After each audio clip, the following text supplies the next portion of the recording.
VPN ব্যবহার করেন। এইটাও তো একটা ঝামেলা। চোখের পলক কইতাছে ভিপিএন ব্যবহার করলে নাকি আরো বড় ঝুঁকি হতে পারে, বেশি সমস্যা হইতে পারে। দূর ভাই, আপনি চোখের পলক নিয়ে পইরা আছেন।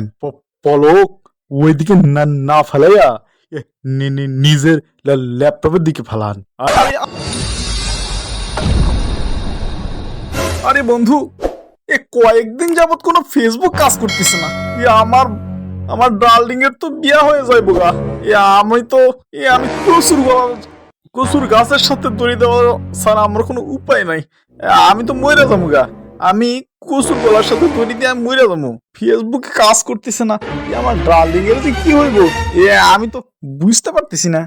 ইয়ার মধ্যে নিউজ পাইলাম, চোখের পলক আবার বলতেছেন এই মাসের মধ্যেই নাকি কোনো ফেসবুকই খুলে দিব না, তার সাথে আবার টিকটকও।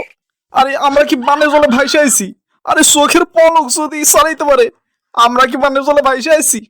আমরাও চালামো। তুতু, তুমি একটা কোনো বুদ্ধি বার করো, যেমনই হোক আমার ফেসবুক চালাতেই হইব। আমার বান্ধবী, আমার ডার্লিং এর সাথে কতদিন তো কথা হয় না, ওর বাবা যদি আমার বিয়া দিয়ে দেয়, আমার কিন্তু সব শেষ। আবার ভাই চিন্তা করেন না তো, আছে না ভিপিএন ব্যবহার করেন। এইটাও তো একটা ঝামেলা। চোখের পলক কইতাছে ভিপিএন ব্যবহার করলে নাকি আরো বড় ঝুঁকি হতে পারে, বেশি সমস্যা হইতে পারে। দূর ভাই, আপনি চোখের পলক নিয়ে পইরা আছেন। পলক ওইদিকে না ফেলাইয়া নিজের ল্যাপটপের দিকে ফেলান, আর ভিপিএন ডাউনলোড করে আপনার নায়িকার লগে কথাবার্তা বলেন। হ তুতু, তুমি ঠিকই কইছো। পলক সে পলকের কথা না শুই না, ভিপিএন ব্যবহার করে আমার নায়িকার লঙ্গে আমার কথা কইতেই হইব।